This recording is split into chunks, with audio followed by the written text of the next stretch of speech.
नमस्कार विद्यार्थी मित्रांनो, जी के स्टडी पॉईंट मराठी या आपल्या आवडत्या एज्युकेशनल यूट्यूब चॅनलमध्ये सर्वांचं स्वागत आहे. तर आपण या चॅनलवर नवीन असाल किंवा चॅनलवरील व्हिडिओ पहिल्यांदा पाहत असाल तर चॅनलला अवश्य सबस्क्राईब पण करून घेऊ शकता. म्हणजेच असेच नवनवीन व्हिडिओ सर्वप्रथम तुमच्यापर्यंत पोहोचतील. तर सुरू करूया आजच्या आपल्या व्हिडिओला. प्रश्न क्रमांक पहिला, 2025 या वर्षीचा पुण्यभूषण पुरस्कार कोणास जाहीर झाला आहे? तर या ए. अशोक केळकर, अशोक केळकर, बी. राम सुतार, सी. विजय केळकर आणि डी. अशोक सराफ. तर या प्रश्नाचा करेक्ट आन्सर आहे पर्याय क्रमांक सी. विजय केळकर यांना 2025 या वर्षीचा पुण्यभूषण पुरस्काराने जाहीर झाला आहे किंवा सन्मानित करण्यात आला आहे. प्रश्न क्रमांक दुसरा, बघूया पुढचा प्रश्न. प्रश्न क्रमांक दुसरा, डॉक्टर विजय केळकर हे कोणत्या क्षेत्राशी संबंधित आहे? ए. अर्थशास्त्रज्ञ, बी. अणुशास्त्रज्ञ, सी. भौतिकशास्त्रज्ञ आणि डी. रसायनशास्त्रज्ञ. तर या प्रश्नाचं करेक्ट आन्सर आहे पर्याय क्रमांक ए. अर्थशास्त्रज्ञ. डॉक्टर विजय केळकर हे अर्थशास्त्रज्ञ या क्षेत्राशी संबंधित आहेत. प्रश्न क्रमांक तिसरा, हरिकृष्ण गिरी गोस्वामी हे कोणत्या अभिनेत्याचे नाव आहे? ए. मनोज कुमार, बी. किशोर कुमार, सी. अशोक कुमार आणि डी. दिलीप कुमार. तर या प्रश्नाचं करेक्ट आन्सर आहे पर्याय क्रमांक ए. मनोज कुमार या अभिनेत्याचे नाव हरिकृष्ण गिरी गोस्वामी हे आहेत. प्रश्न क्रमांक चौथा, इंद्र अभ्यास 2025 कोणत्या दोन देशात आयोजित करण्यात आला आहे? ए. भारत इजिप्त, बी. भारत व रशिया, सी. भारत व चीन आणि डी. भारत आणि भूतान. तर या प्रश्नाचं करेक्ट आन्सर आहे पर्याय क्रमांक बी. भारत व रशिया या दोन देशात इंद्र अभ्यास 2025 आयोजित करण्यात आला आहे.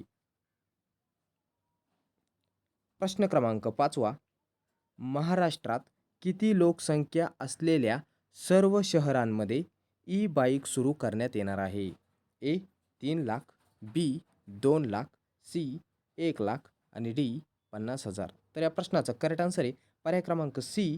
1 लाख लोकसंख्या असलेल्या शहरामध्ये महाराष्ट्रात ई बाईक सुरू करण्यात येणार आहे.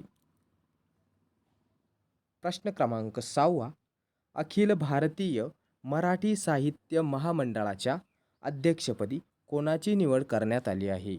ए. विनोद कुलकर्णी, बी. सुनीतराजे पवार, सी. उषा तांबे आणि डी. मिलिंद जोशी. तर या प्रश्नाचं करेक्ट आन्सर आहे पर्याय क्रमांक डी.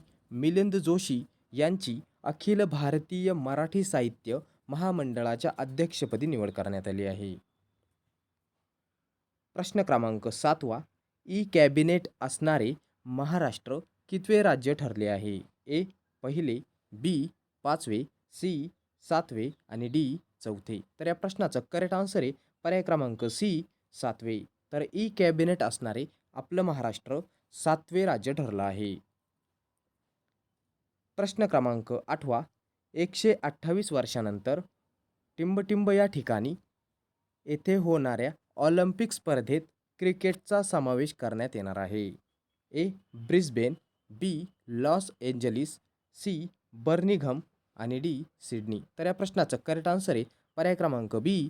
लॉस एंजलिस या ठिकाणी 128 वर्षानंतर ऑलिम्पिक स्पर्धा भरणार आहे आणि या स्पर्धेमध्ये क्रिकेटचा समावेश करण्यात येणार आहे.